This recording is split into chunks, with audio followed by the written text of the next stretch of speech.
Before we get started, a brief legal disclaimer. I received the Forza trainer in men's size 11 from Xero Shoes free of charge for review purposes.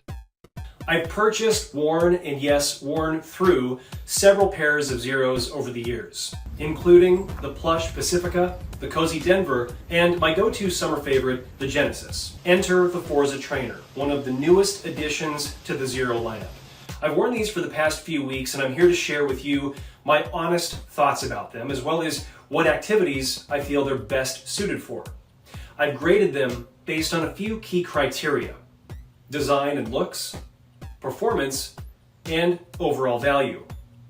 Based on those criteria, at the end of this review, I'll tell you if you should wear them, try them on, or walk away.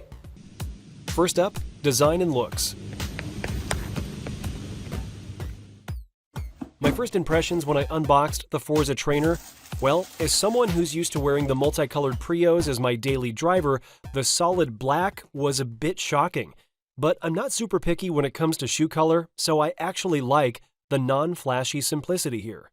The usual Xero design language is on full display here, specifically the Huarache-style strap that rounds the heel counter, anchors near the outsole, then crosses back up to the top of the lace cage.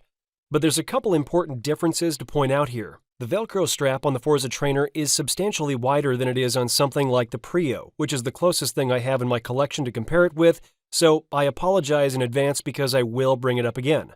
The strap can also be tightened down, whereas the straps on most other Xeros simply serve as lace points. The other big difference, the strap loops through a piece of hard rubber material that appears to be separate from the outsole and stitched into the upper. Unlike many other Xero shoes, the strap cutout is also angled slightly, unlike the one you see here in the Prio, which runs parallel to the bottom of the outsole. I do wonder what the reason is for this slight shift in design and how it's going to impact long-term durability, because the strap cutout is so close to the edge of that rubber material. The Forza trainer has a slightly taller profile than the Prio. Take a look at that higher heel counter and tongue, as well as a substantially less aggressive tread. Xero also took a slightly different approach to building the upper. Rather than the stitched-on overlays of the Prio, they took this membrane over mesh approach, similar to the upper of the Speed Force. Next up, performance. If the Prio is the daily driver in my Xero collection, the Forza trainer takes the title of gym rat. As soon as I put these on, I recognized that wide toe box and overall comfort factor present in other Xeros. These didn't require much of a break-in period, except for one small thing. My big toes felt slightly cramped from the top at first, but after a few days of wearing them, eventually the shoes conformed to my feet in that one small area. It took a few days of wearing them, and eventually the shoes conformed to my feet in that one area. Let's revisit two design elements I called out earlier: the slightly taller profile and that strap. The high heel counter felt great during workouts and created a feeling of increased ankle stability, and for that reason I actually have to give them a slight edge over the Prios when it comes to doing lower body exercises like squats or deadlifts. The nearly non-existent tread isn't a problem because these aren't really meant for trail running or hiking. However, you can definitely get away with wearing these for running on packed gravel, and the ability to strap down those laces means you don't need to worry about snagging them on a pedal or chainring during a bike ride. So long as you don't lean on them too much during activities where you need more aggressive traction, these will handle just about any task you throw at them. But in my opinion, the Forza trainer really shines during workouts on even surfaces. Finally, overall value. Xero's marketing team tells me the Forza trainer will cost $129.99.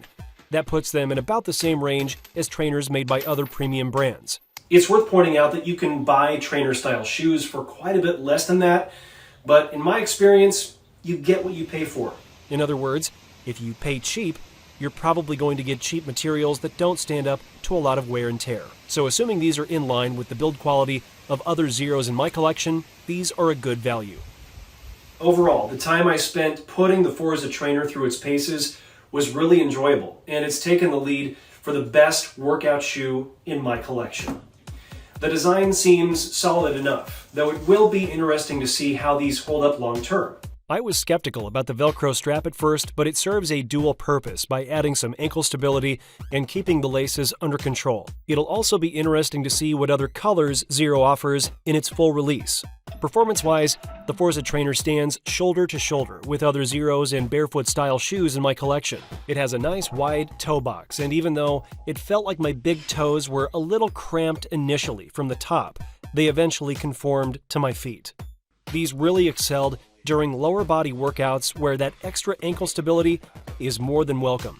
So, aside from a couple minor issues, I came away really impressed with the Forza trainer. And that's why I say, wear them.